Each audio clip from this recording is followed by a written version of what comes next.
송탄으로 이사를 오게 된 가장 큰 목적은 제 여동생하고 매제가 예수님을 안 믿어요. 그래서 어떻게 하면 정말 고륙 친척 중에 정말 제 여동생과 내 매제를 어떻게 하면 구원을 해야 될까 하는 큰 과제를 안고 사실 송탄으로 이사를 하게 된 겁니다. 물론 교회 한 달에 한 번이라도 나오기가 그래도 용이하기 때문에 가능한 한 그 거리와 또 제 여동생과 매제를 구원하기 위해서 송탄으로 이사를 오게 됐습니다. 근데 며칠 전에 우리 왕성교회 목사님이 오전에 전화를 주어서 전화를 받았는데, 그래서 내가 이제 목사님 뭐 별일 없죠 그랬더니 별일이 있습니다. 그래가지고 아니 무슨 별일입니까 그랬더니 자기 동서, 그러니까 처제의 남편이죠. 사모님의 여동생 처제의 남편 동서가 베트남에 가서 사우나를 하다가 죽었다는 거예요. 64살인데 그래가지고 지금 막 집안이 막 다 혼이 나갔다는 겁니다. 그 왜 죽었냐 그랬더니 사우나에서 가스가 누출, 거기는 뭐 유황으로 뭐 그 한대요. 근데 그 유황이 어떻게 새서 그러는지 실식사로 죽었어요. 2사람이 죽었어요. 3사람이 들어가는데 한 사람만 살고 2사람은 가스로 이제 죽었는데, 그러니까 베트남 가기 전 라오스에 여행을 하고 이틀 만에 또 베트남을 또 간 거예요. 근데 이분이 저 토평리에 부모가 물려준 밭이 있고 논이 좀 있었는데 미랄교회가 거기 건축하면서 그분의 땅을 매입한 거예요. 비싼 값을 주고. 그래가지고 한 30억 재산가가 됐어요. 그러니까 갑자기 막 돈이 많아지니까 이제 막 벌써 달라지는 거죠, 사람이. 그러니까 막 해외여행도 뻔질나게 다니고 이렇게 하다가 결국 이런 좀 죽음의 문제까지 안게 되었는데, 그래서 그 박 목사님이 자책하는 거예요. 내가 동서에게 적극적으로 전도했더라면, 내가 왜 그 동서를 좀 더 적극적으로 전도하지 않았을까, 그런 자책을 막 하시더라고요. 구원받고 죽었어야 되는데 그렇게 빨리 갈 줄 알았더라면 내가 좀 더 적극적으로 나서서 그 영혼을 구원하도록 좀 전도를 좀 열심히 했을 터인데 하면서 자책하는 마음으로, 그래서 내가 목사님 뭐 왜 전도를 안 했겠습니까마는 전도를 해도 그분이 안 받아들였겠죠. 그 처제도 그렇고 그 동서도 전도를 많이 했는데도 안 받아들이니까. 그러나 박 목사님은 그래도 자책이 드는 거죠. 자신이 좀 더 적극적으로 전도를 하지 못한 것 때문에 그 영혼이 구원받지 못하고 죽은 것이 아닌지 자책하는 그런 전화를 제가 들었는데요. 참 우리 인생은 한 치 앞도 내다보지 못하는 것입니다. 그래서 인생의 최대의 과업이라고 하는 것은 돈 버는 데 있는 것도 아니에요. 최대의 과업이 뭐예요? 내 마음을 다하고 성품을 다하고 뜻을 다하고 내 온 신경을 다 쏟아서 이루어야 할 과업이 있다면 그 뭐겠어요? 대학을 들어가는 겁니까? 뭐 우리가 마음과 정성을 다해서 이루어야 할 과업이 있다면 그것은 사후를 준비하는 겁니다. 사후 준비. 아멘입니까? 사후를 준비하는 일을 위해서 우리 인생의 최대의 과업으로 삼아야 돼요. 목숨을 다하고 생명을 다하고 마음을 다하고 신경을 다 쏟아서 나의 사후의 세상을 위하여 준비하는 그 과업이 우리가 일생 동안 해야 할 과업이다. 제가 늘 자주 말씀드린 거 있습니다마는 어머니의 태중에서 10개월을 사는 것은 뭘 준비하는 10개월입니까?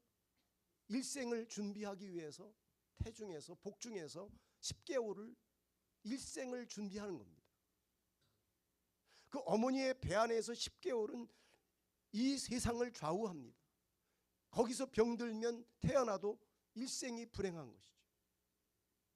거기서 건강하게 10개월을 잘 살아야 일생을 건강하게 살 수 있는 기본을 닦는 거잖아요. 따라서 우리가 이 세상 7, 80년의 삶은 사후의 삶을 준비하는 기간이에요. 그래서 우리는 사후를 준비하는 것이 우리 일생의 최대의 과업으로 여기고, 나는 과연 지금 하나님이 부름을 부르신다 하더라도 하나님의 그 영원한 나라에 들어갈 수 있는지 자신의 구원의 확신에 대한 것을 체크하고 믿습니까? 나는 정말 오늘이라도 하나님, 야고보서에 그러지 않았습니까? 너희 일은 너희가 안개와 같은 존재들이 아니냐. 잠깐 있다 없어질 안개와 같은 인생들인데 내일도 알지 못하는도다. 오늘이라도 하나님이 우리를 부르시면 속절없이 가야 하는 것이 우리 인생입니다.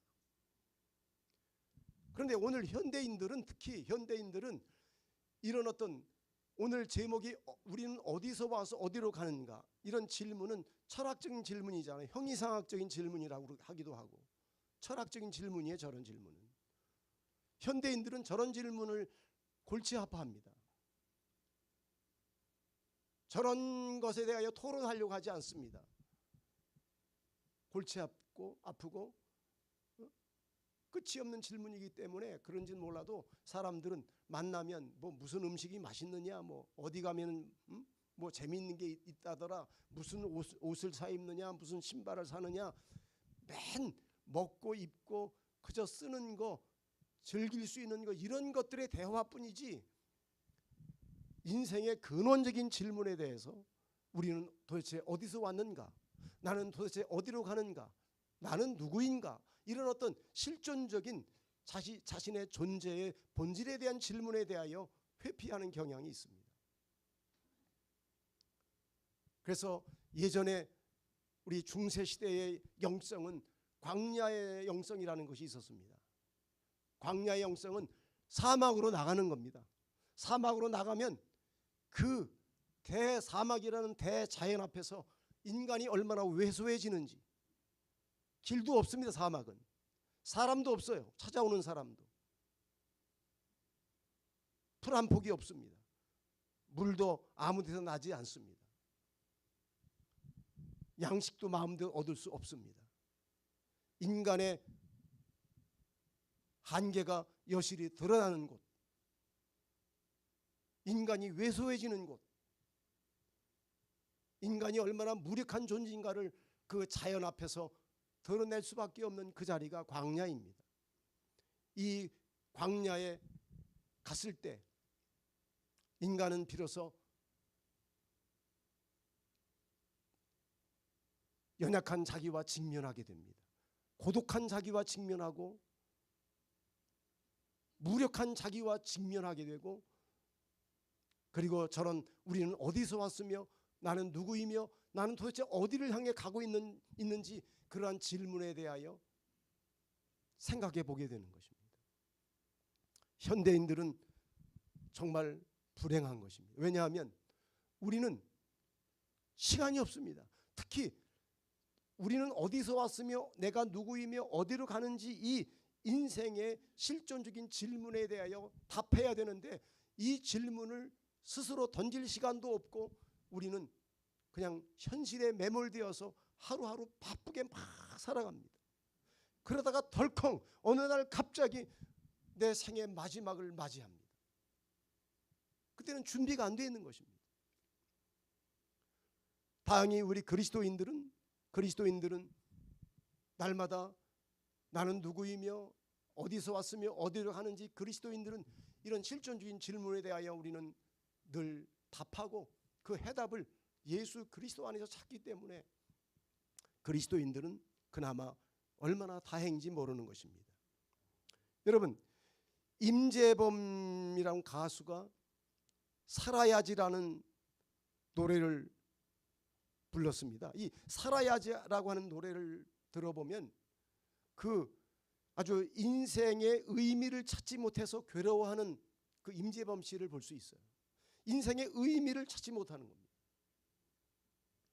자신의 꿈을 이룰 수 없어서 아파하는 자기, 그것 때문에 좌절하고 아예 자기 꿈을 이룰 수 없어서 체념하며 슬프게 노래 부르는 그 임재범 씨를 우리가 보게 됩니다.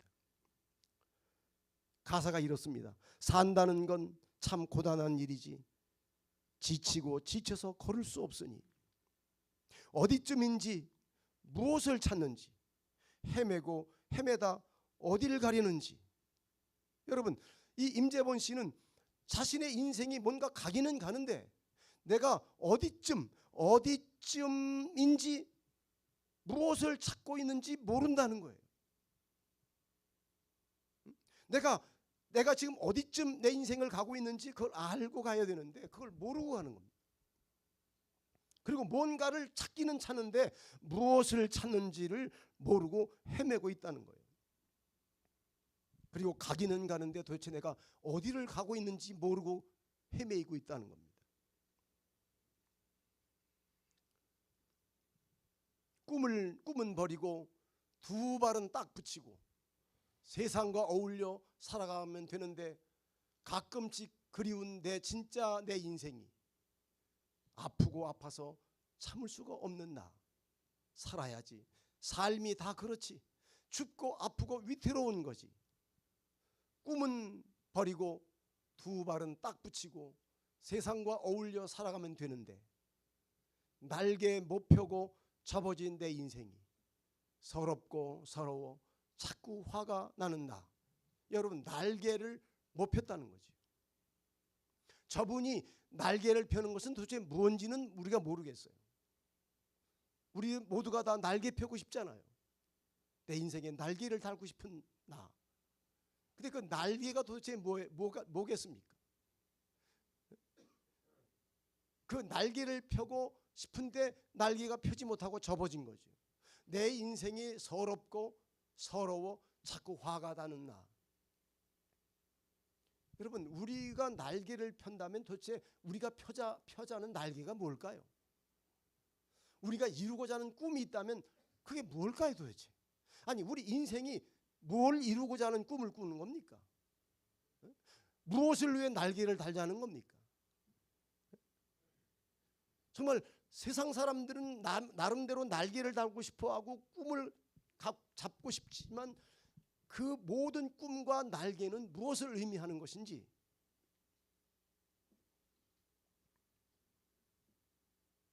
뭐 돈을 많이 버는 사람이라면 날개를 편 걸까요? 어떤 명예를 얻고 세상 사람들이 부러워하는 성공한 사람이, 그리고 수많은 사람들이 알아주고 인기를 얻는 그런 사람이 날개를 편 걸까요? 그런 사람이 꿈을 이룬 것입니까? 그러면 정말 우리는 행복할 수 있겠습니까? 그러면 정말 우리가 만족할 수 있을까요?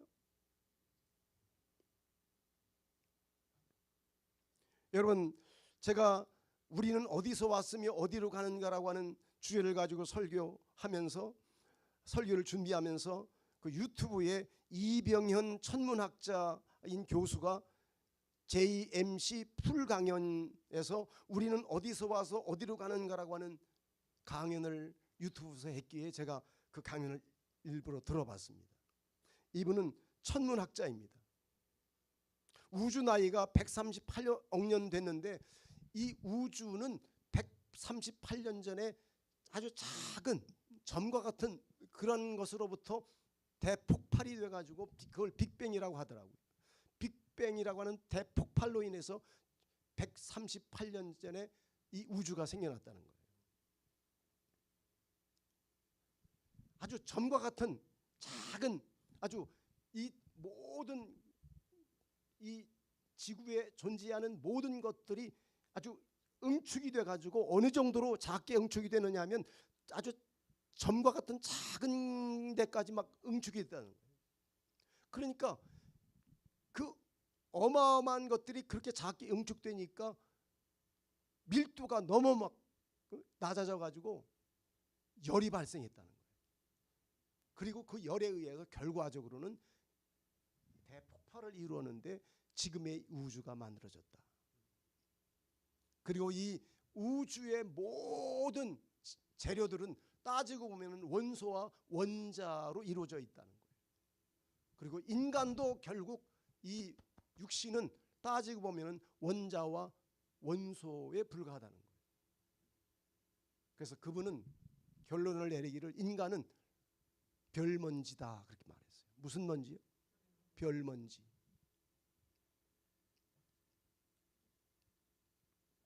그러면서 경이롭고도 허무함을 넘나드는 존재다.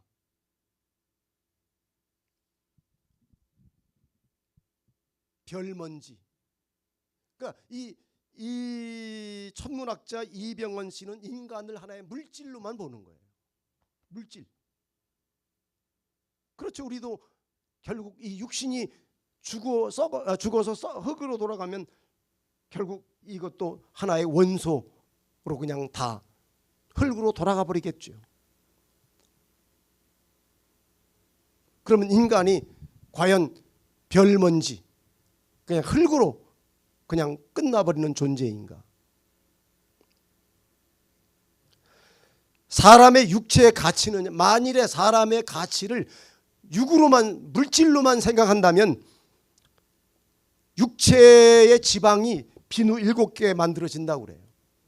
비누 7개 죽어서 사람의 몸에서 지방만 빼서 비누로 만든다면 7개 만들 수 있고, 이 뼛속에는 인이라고 하는 게 있는데 인을 성냥개비 2200개 머리 만들 수 있대요. 마그네슘이 있는데 설사약 한 봉지 만들고, 뼛속에 철분이 있는데 그 철분으로 1인치 못 하나를 만든대요.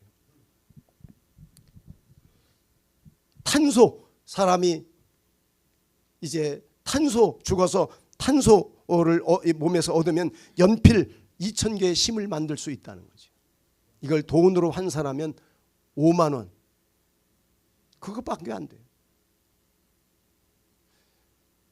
여러분, 이병헌 천문학자가 인간을 별먼지라고 존재의 정의를, 인간 존재를 별먼지로 정의를 내리는 데는 신이 없는 의식을 가지고 인간을 보는 거죠.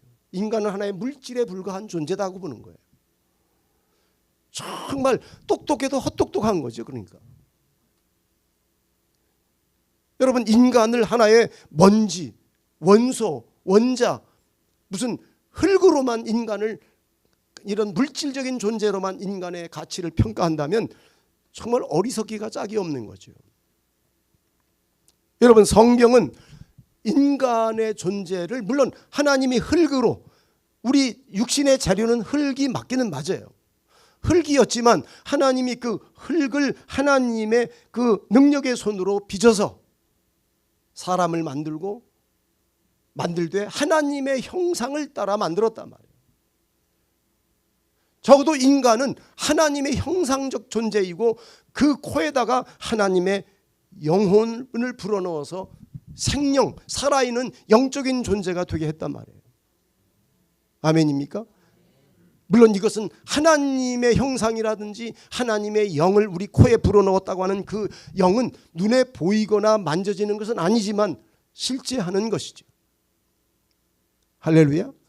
여러분, 이 인간을 물질로만 정의하는 것이 아니라 인간은 물질 플러스 영적인 존재, 혼과 영이 있다고 하는 이 사실에 대하여 간과하고 인간을 하나의 물질로만 존재하는 것으로, 그리고 별먼지라고 정의를 내리는 것이야말로 얼마나 어리석고 정말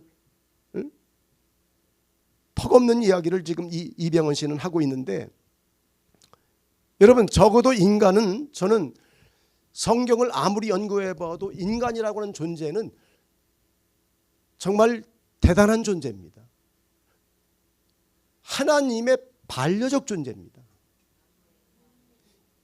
이 하나님의 반려적 존재라고 하는 이 용어는 아마 제가 만들어낸 것일 수 있어요. 제가 만들어낸 용어예요. 이 반려적 존재, 하나님과 짝을 이룰 수 있는 존재예요.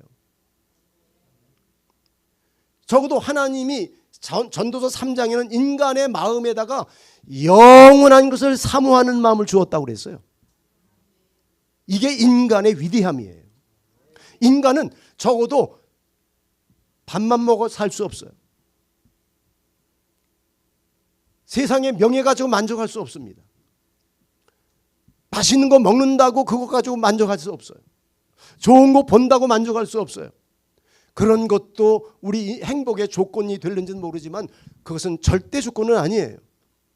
절대 조건은 뭐냐면 영혼을 사모한다고 하는 말은 하나님을 사모하는 거예요. 즉 하나님과 그 영원한 영광의 세계를 사모하고 그리워하는 거예요. 그게 인간의 영 속에 세팅되어 있어요. 인간은 태어날 때부터 하나님을 인식하고 하나님의 영원한 영광을 사모하고 갈망하는 그런 어떤 열망이 인간의 내면에 아예 세팅되어 나와요. 나올 때부터. 이게 동물과 다른 겁니다. 생물학적으로 인간을 본다면 인간도 돼지도 다 밥 먹고 똥 싸고 새끼 낳고 그렇게 다 생리적으로는 별 차이가 없어요. 그러나 동물과 인간의 차이는 돼지는 그저 땅만 보고 먹을 것만 찾으면 만족입니다.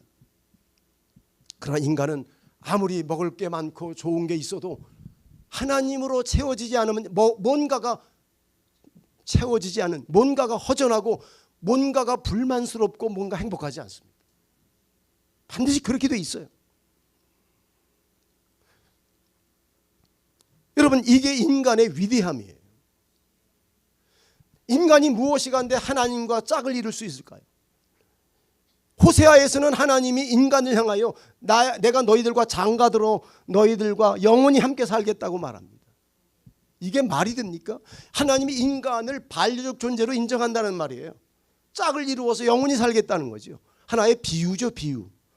하나님이 우리가 무슨 결혼하겠습니까? 다만 우리가 하나님의 반려적 존재라고 하는 것을 남녀가 결혼하는 것을 비유로 해서 내가 너희와 장가들어서 영원히 살겠다고 하는 비유로서 너희들은 나의 반려적 존재라는 것을 상기시켜 주는 거죠.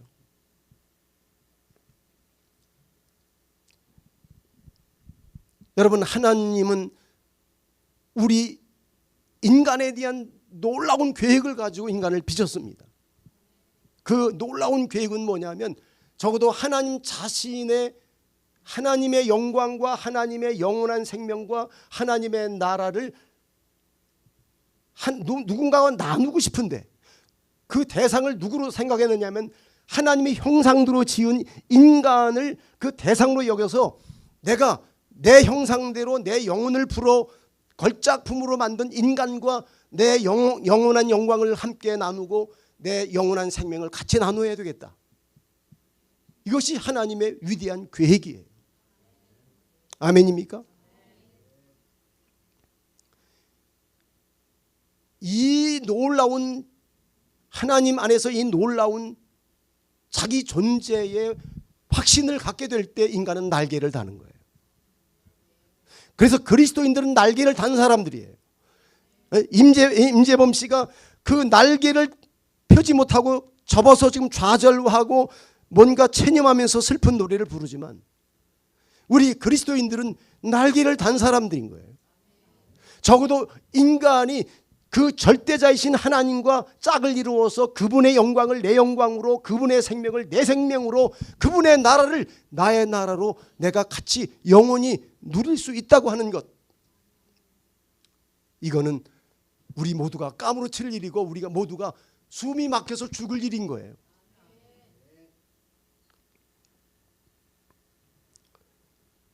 여러분, 지금 우리가 이 세상의 모든 삶은 정말 임재범 씨가 노래한 것 같이 슬프고 고달프고 누가 죽기도 하고 병들기도 하고 그리고 가난과 그리고 전쟁과 수많은 괴로운 일들이 산적해 있습니다.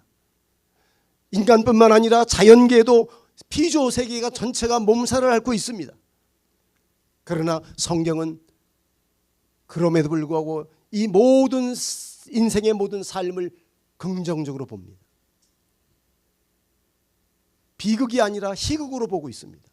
왜냐하면 이 모든 것이 합력하여 뭘 이룰 것이기 때문에 결과적으로는 하나님이 이 모든 슬픔, 질병, 전쟁, 가난, 모든 고통, 이 모든 것이 있지만 이 모든 것을 다 결과적으로 아울러 가지고 하나님이 궁극적으로 이루고자 하는 것이 뭐냐면 선이에요. 선. 그 선이 뭐냐면 하나님의 자녀들이 영광의 자유에 이르는 그거를 이루려고 하는 거예요. 영광의 자유. 지금은 허무에 굴복되어 있고 썩어짐의 종로로 타고 있다는 거예요. 우리 모두가. 허무로부터 벗어날 사람이 없고 썩어짐으로부터 죽음으로부터 피해갈 사람이 아무도 없다는 거예요. 그런데 거기에 갇혀 있어서 지금 우리 모두가 다 지금 정말 허무와 썩어짐, 죽음 앞에 지금 다 힘들어하고 있지만 그러나 하나님의 자녀들은 영광의 자유, 허무로부터 자유롭고 죽음으로부터 자유로울 그 어떤 그 선을 이루기 위하여 하나님은 역사를 진행하고 있는 거예요. 아멘입니까? 그래서 결국은 성경은 이 모든 세상은 해피엔딩으로 끝나는 거예요. 슬픈 노래가 아니에요. 아주 놀라운 찬란한 위대하고 경이로운 것들로 결국은 마무리 짓겠다고 하는 것이 하나님의 계획이에요. 로마서에 보면은 하나님이 미리 아신 자들을 또한 그 아들의 형상을 본받게 하기 위하여 미리 정하셨으니 하나님은 뭔가를 정했는데 뭘 정하고 역사를 진행하느냐 하면 미리 아신 자들로 하여금 그 아들의 형상을 본받게 하기 위하여 즉 예수 믿는 성도들을 예수님의 형상과 일치시키기 위하여 하나님이 미리 정했다는 거예요. 우리를 그러니까 지금은 비록 천사들보다 못하고 피조세계 이 허무와 썩어짐의 종로로 타면서 너나 할 것 없이 지금 힘겹게 우리가 지금 살아가고 비천하게 살아가고 힘겹게 살아가고 있지만 하나님은 우리를 어디까지 우리의 존재를 확장시켜 주려고 하느냐면 예수 그리스도의 그 영광에 이르도록 예수님의 영광과 일치하도록 우리를 확장시켜 주려고 하는 계획을 가지고 있다는 거예요. 누구와 같이요? 예수님과 일치시키려고 예수님과 같은 영광, 예수님과 같은 그 위치에 우리를 세우도록 하나님이 그렇게 계획을 세웠다는 거예요. 그래서 우리를 부르셨고 그래서 우리를 의롭다고 하셨고 그리고 우리를 마침내 영화롭게 할 것이라는 거예요. 아멘입니까? 로마서 8장 17절에 보면 자녀이면 또한 상속자고 하나님의 상속자라고 말해요. 우리가 하나님의 자녀라는 거예요. 누구예요? 하나님의 자녀예요. 그러면 우리가 하나님의 자녀면 하나님의 상속자지요. 아니 우리가 하나님의 자녀면 하나님의 것을 상속받을 거 아닙니까? 그럼 하나님이 당신의 자녀에게 뭘 상속해 주겠어요? 우리가 하나님의 자녀라면 하나님에게 있는 게 뭡니까? 영원한 생명이죠. 영원한 영광이죠. 이 세상에는 존재하지 않는 하나님만 유일하게 가지고 있는 영원한 생명, 영원한 영광, 영원한 나라. 그것이 하나님 아버지만 유일하게 가지고 있는 거예요. 그거를 하나님의 자녀들에게 상속하는 거예요. 자녀이면 또한 상속자, 곧 하나님의 상속자요. 그리스도와 함께한 상속자니. 누구와 함께한 상속자? 예, 하나님이 예수 그리스도 아들 예수님에게 하나님의 영원한 생명을 상속해 주었고 영광을 상속해 주었고 그 나라를 상속해 주었는데 그 예수님과 같은 상속자가 바로 예수 믿는 성도들이라 이 말이에요. 아멘입니까? 그와 함께 영광을 받기 위하여 우리가 하나님의 영광을 받기 위해 존재하는 거예요. 누구와 함께? 그와 함께. 그가 누굽니까? 예, 예수 그리스도와 함께 영광을 받기 위하여. 여러분, 그러니까 로마서 이 8장 17절에서 이 말씀을 보면은 우리는 하나님의 자녀고 하나님의 상속자고 그리스도와 함께 영광을 받기 위하여 지금 여기 존재하는 것들이에요. 그러니까 임재범 씨 같은 사람은 정말 예수 안 믿는 사람은 당연히 정직하게 이런 노래를 부르는 건 사실 맞는 거예요. 정직하게 자기 허무한 자기와 직면한 거예요.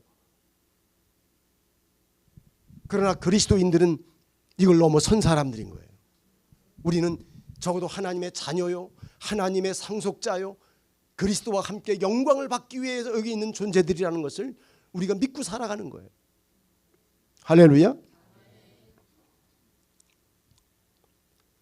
데살로니가 전서 10장 5장 10절에 보면 예수께서 우리를 위하여 죽으사 우리로 하여금 깨어있든지 자든지 자기와 함께 살게 하려 하셨느니라.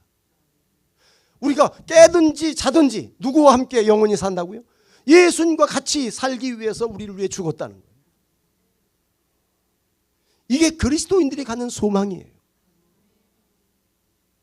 정말 그리스도인들이 이러한 정말 세상이 줄 수 없는 것을 우리가 정말 하나님을 통해서 예수 그리스도를 통해서 우리에게 주었다는 것을 우리가 그런 것들을 누리고 살아가고 그런 어떤 우리들만이 가지고 있는 긍지 그리스도인들만이 누릴 수 있는 이 자부심 같은 것들을 가지고 살아가야 되는데 우리가 자꾸 돈으로 인생을 비교한다든지 세상의 성공이나 육체의 건강이라든지 이런 것들을 가지고 우리가 나의 존재를 확인하려고 든다든지 그런 것들로 날개를 펴려고 한다든지 그러면 안 되는 것이죠.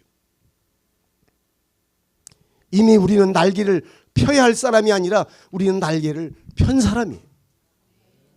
우리가 꿈을 이루고자 하는 것이 아니라 우리는 이미 꿈을 이룬 사람들이에요. 왜냐하면 하나님은 우리의 꿈이에요. 하나님이 우리의 꿈이에요. 하나님의 나라가 우리의 꿈이란 말이에요. 우리가 이루고자 하는 꿈이 도대체 뭡니까? 뭐가 여러분이 뭐를 이루면 꿈이 이루어지겠습니까? 에? 돈을 한 100만 장자로 벌면 여러분의 꿈이 이루어집니까? 그러면 그 100만 장자가 됐습니다. 그러면 100만 장자나 그냥 저는 뭐 100만 장자 아니지만 저하고 다를 바가 뭐가 있어요? 물론 돈이 많으면 환경을 막 통제할 수 있겠죠. 안 되는 것도 좀 되게 하고. 그러나 별 차이 없어요. 그 억만장자나 나나 하루 3끼 먹는 겁니다. 양복 한 벌 입으면 족한 겁니다. 특별한 거 없어요.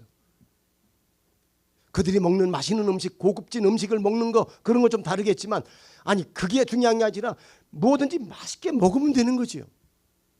그래 안 그래요? 에? 저는 라면 그냥 한 그릇 끓여서 그냥 김치에다가 탁 먹으면 정말 맛있습니다. 그렇게 맛있게 먹으면 되는 거지. 막 고급진 데 가가지고 그냥 분위기 있는 데 가지고 다 그렇게 먹어야만 행복한 겁니까? 뭔지 맛있게 막 행복하게 먹는 게 중요한 거예요. 부자들은 정말 억울할 것 같아요. 그 많은 돈을 쌓아놓고 그걸 가지고 잘 쓰면 모르는데 현재 빨리빨리 써야지 잘. 근데 그냥 쌓아놨다고 하는 것만으로 그냥 만족하면서 그냥 가지고 있으면 결국은 누구 거 됩니까? 그거? 결국은 자기 거 되지 못해요. 내가 쓴 것만 내 거예요. 우리는 어떤 것도 소유하면 안 돼요. 그냥 소비하다 갈 뿐이에요. 내가 소비한 것만 내 거예요. 아멘입니까?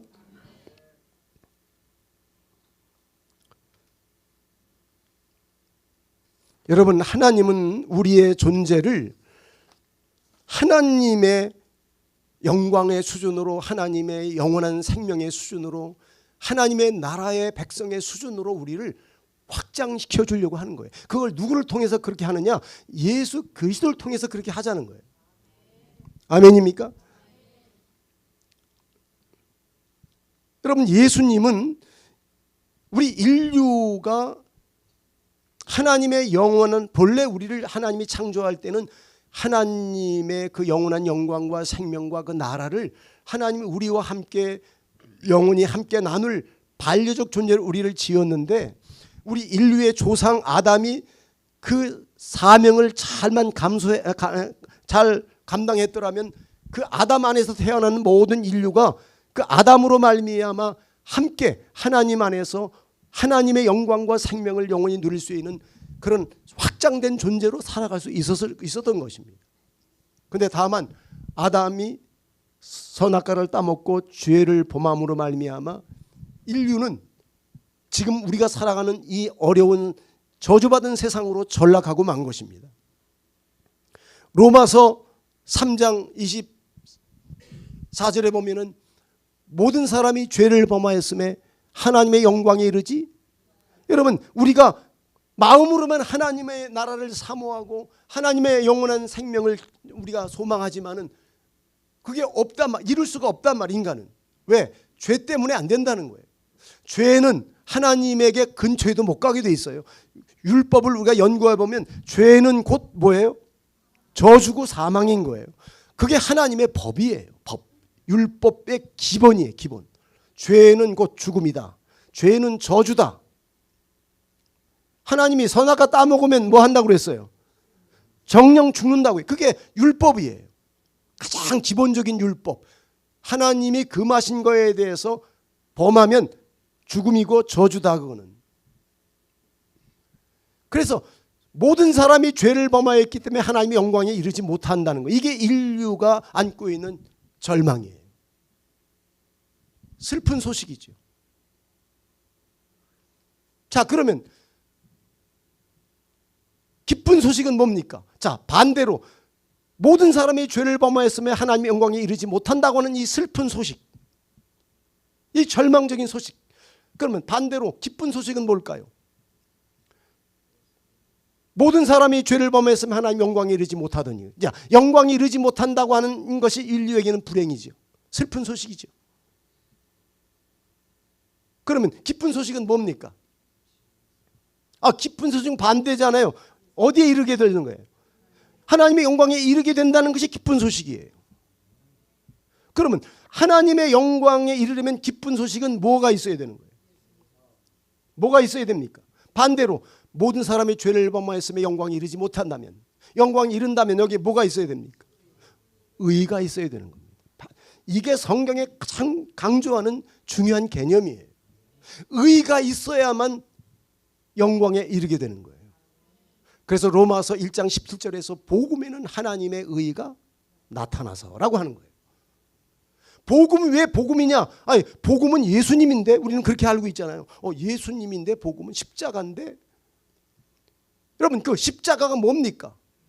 예수님이 누구입니까? 예수님이 이 세상에 무슨 사명을 인류를 구원하러 왔다. 맞죠? 인류를 구원하러 왔습니다.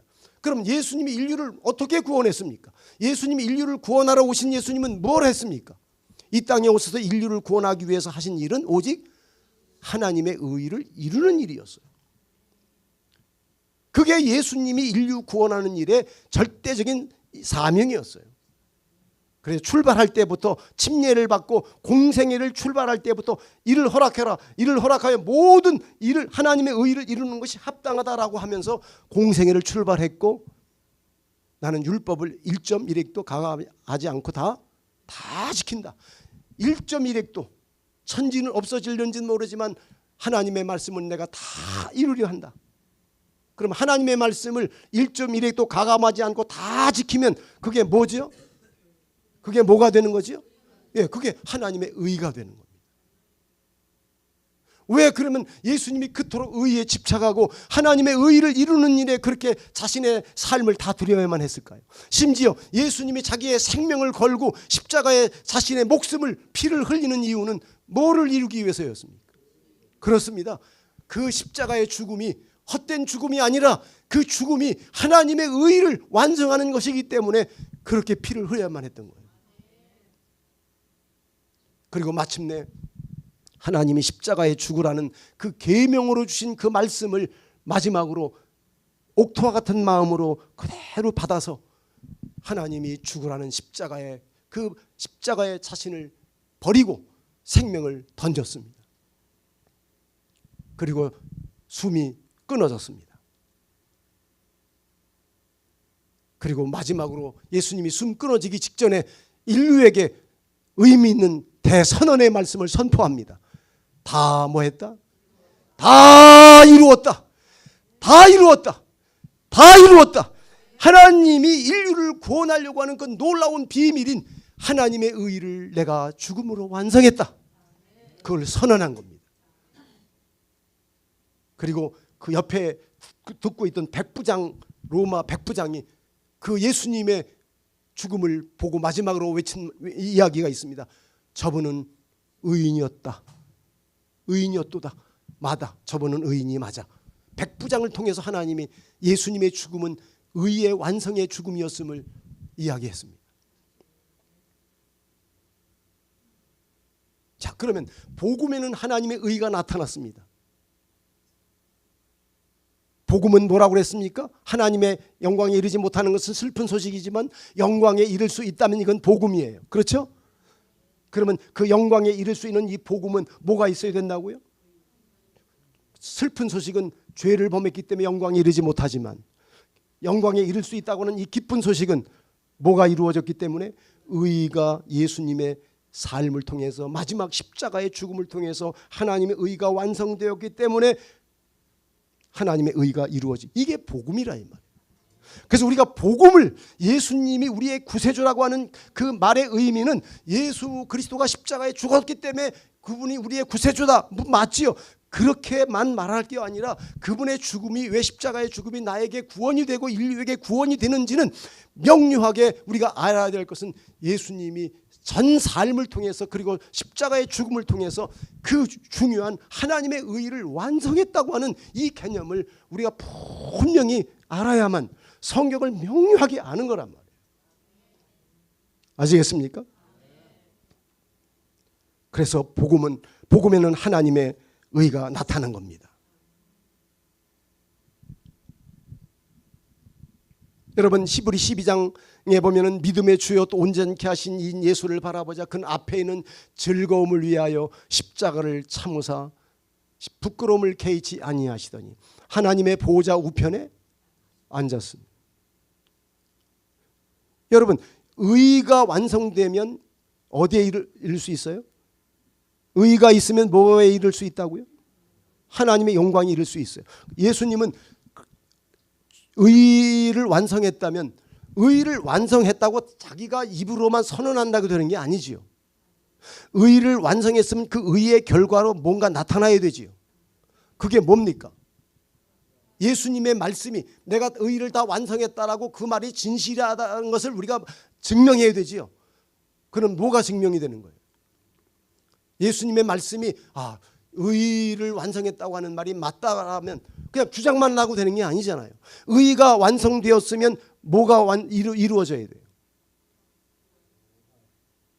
뭐가 이루어져야 돼요? 부활이 이루어져야 되죠. 반드시 죽은 자 가운데 살아나야만 되는 거예요. 그래서 예수님이 3일 만에 뭐 했습니까? 살아난 겁니다. 뭐를 완성했기 때문에? 의인으로서 예수님이 의를 완성했다면 예수님은 죽을 수 없는 거예요. 죽어도 살아나야만 되는 거예요. 그래서 우리가 부활의 개념을 하나님의 의의 개념을 먼저 이해하고 예수님이 살아났다고 막 주장하기 때문에 살아난 게 아니라 예수님은 살아날 수밖에 없는 거예요. 하나님의 율법의 원리에 의하면 예수님은 죽으면 안 되는 거예요. 죽어도 살아나야만 되는 겁니다.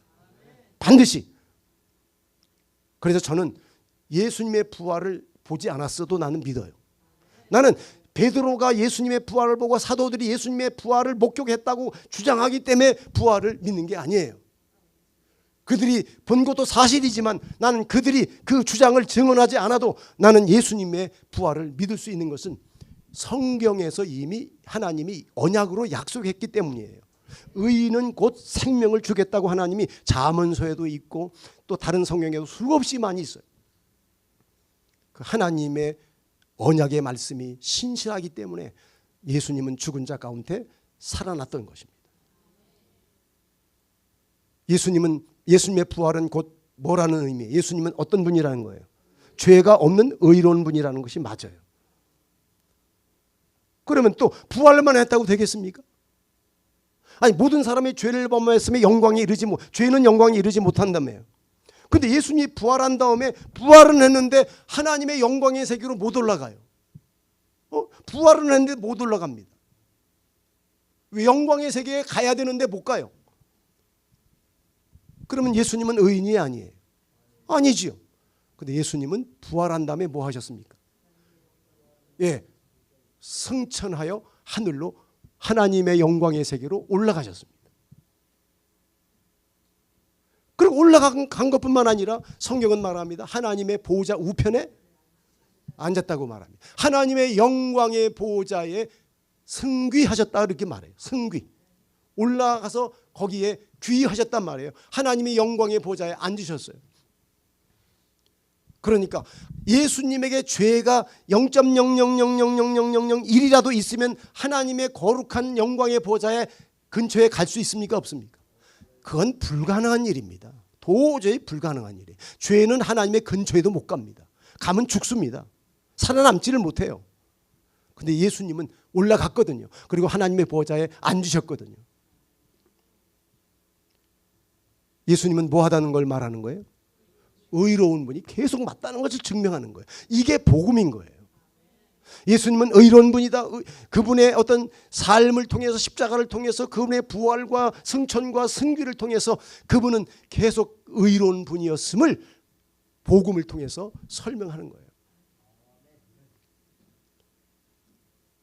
그럼 문제는 예수님이 정말 먼저 부활해가지고 먼저 영원한 생명을 얻고 영원한 하나님의 영광의 보좌로 올라가셨으면 그 예수님 이전에는 누구도 영원히 죽지 않을 부활의 몸으로 살거나 하나님의 영광의 보좌로 올라간 존재가 아무도 없다. 유일하단 말이에요.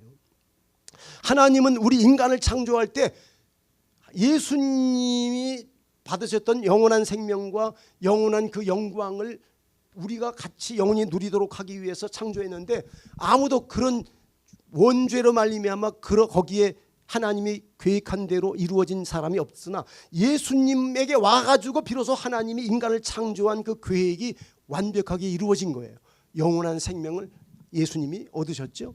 하나님의 영원한 영광을 함께 안게 된 거예요. 예수님이 처음으로 이제 예수님이 드디어 길을 열어놓은 거예요. 뭘 열어놨어요? 길을 활짝 열어놓은 거예요.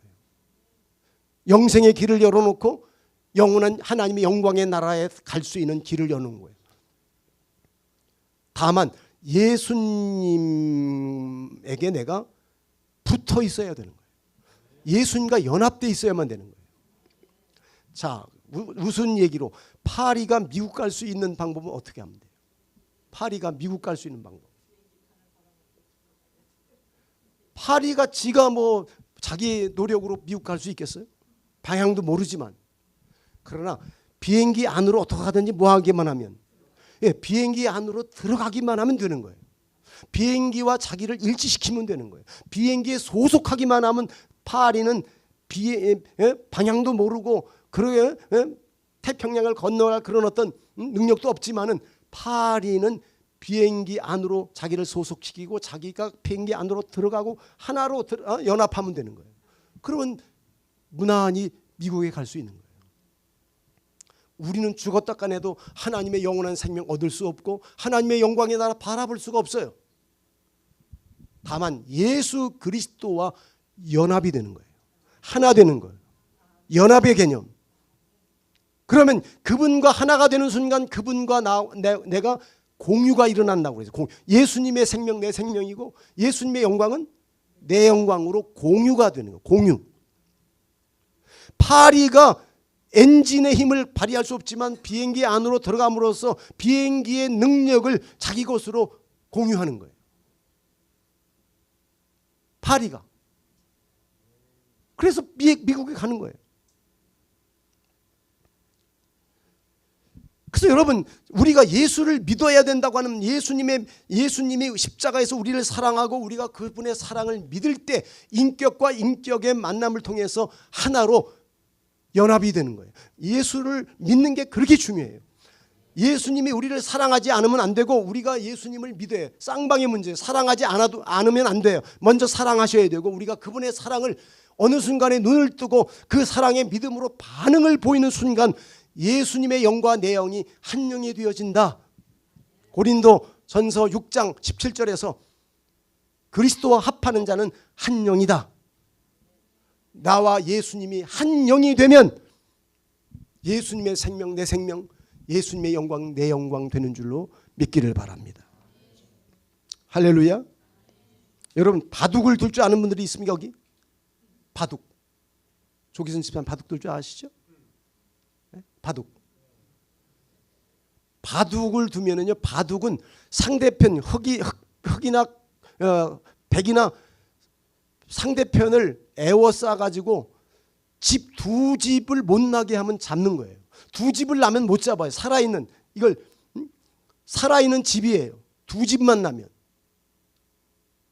근데 두 집을 못 나면 그건 미생마라고 그래요. 미생마. 아직 살아있는 돌이 아니에요. 미생마. 근데 이 미생마가 유일하게 사는 길이 하나 있어요. 뭡니까, 집사님? 그렇죠. 미생마가 유일하게 사는 길이 있는데 그건 지금 이미 집을 짓고 살아있는 그 사람들, 그 돌하고 어떻게든지 가가지고 막 연결만 하면 살아요. 그래서 적은 상대편은 그 연결을 하지 못하도록 계속 끊는 거예요. 뭐 안 돼. 붙으면 안 돼. 계속 끊죠. 왜? 연결하면 사니까. 미생마가 살아요. 여러분 이런 바둑을 통해서도 우리가 복음을 이해할 수 있어요. 나는 이미 죄로 말미암아 죽은 인생들이에요. 우리는 죄로 말미암아 죽은 인생들이에요. 소망이 없어요. 미생마들인 거예요. 허무한 존재로 그냥 전락하고 만 거예요. 죽으면 끝이에요. 우리는 하나님 앞에 영원히 하나님의 영광에 이를 수 없어요. 그런데 우리는 미생마와 같은 존재들인데 어떻게 하든지 누구와 하나로 연합해야 돼요? 살아계신 영원한 생명이신 예수 그리스도와 어찌하든지 하나로 연합하고 연결되어지면 나의 존재는 확장되는 거예요. 살아있는 존재가 되는 거예요. 하나님의 자녀가 되고 하나님의 영광을 유업으로 받을 수 있는 하나님의 유업을 이어받을 수 있는 하나님의 자녀가 되는 줄로 믿기를 바랍니다. 할렐루야. 염소와 송아지의 피로 하지 아니하고 오직 자기의 피로 영원한 속죄를 이루사 단번에 성소에 들어가셨느니라. 형제들아 우리가 예수의 피를 힘입어 성소에 들어갈 담력을 얻었나니. 여러분 예수님이 십자가에 누가복음에 보면 십자가에 죽으시면서 다 이루었다라고 딱 선언하고 목숨이 딱 끊어졌지 않습니까? 그런데 무슨 일이 일어났습니까? 누가복음에 보면은 성전의 휘장이 위에서부터 아래로 쫙 찢어졌다고 말합니다. 누가 찢었습니까? 누가? 그 휘장은 뭡니까? 그 하나님의 지성소, 하나님이 계신 지성소는 인간이 아무나 그 지성소를 들여다볼 수 없게 접근을 못하도록 하나님과 인간의 벽을 친 거 아닙니까? 만일에 아무나 그 지성소 들여다보면 죽으니까 죄인들이 하나님을 쳐다볼 수가 없어요. 그래서 사람들을 하나님과 인간 사이를 담을 쳐놓은 거잖아요. 벽, 휘장으로. 다시 말하면 인간은 누구나 하나님 앞에 마음대로 다가갈 수 없어요. 그런데 예수님이 십자가에 죽으실 때 비로소 성전의 휘장이 위에서부터 아래로 쫙 찢어졌다는 거예요. 누가 찢었습니까? 그렇습니다. 예수님이 십자가의 죽음을 통해서 드디어 하나님께로 가는 길이 열렸다는 상징적인 의미로서 하나님이 찢으신 거예요. 이제 너희들은 내게로 올 수 있다. 너희들은 이제 영광에 이를 수 없던 존재들이지만은 이제 예수 나의 아들 예수 그리스도의 십자가의 피 흘리심을 통하여 너희들이 내게로 올 수 있는 길이 열렸다. 그것을 상징적으로 알리는 그것이 바로 휘장을 찢는 사건이었습니다.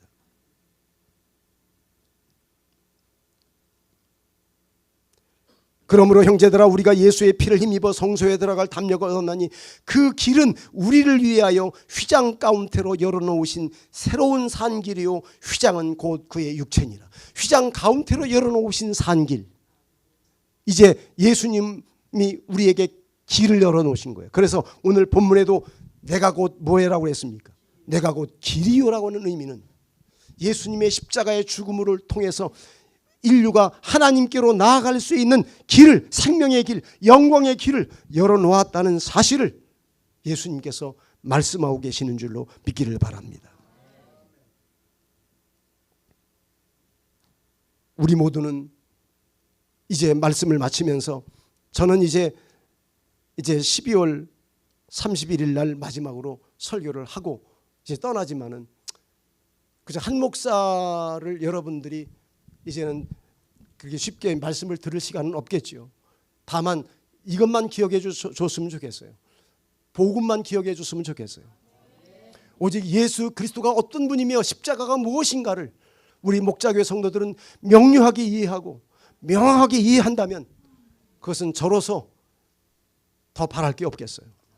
제가 없더라도 우리 추 목사님이 저의 복음을 승계하고 그래서 우리 교회가 이 세상을 향해서 제가 지난번에 말씀드렸죠. 그 이름은 기억 안 나지만 제가 책을 소개하면서 그 목사님은 나에게 날마다 뭘 전하라고 했다고 그랬죠. 나에게 날마다 복음을 전하라. 여러분 복음은 내가 구원받을 때 처음 한번 듣는 것으로 끝나는 게 아니에요.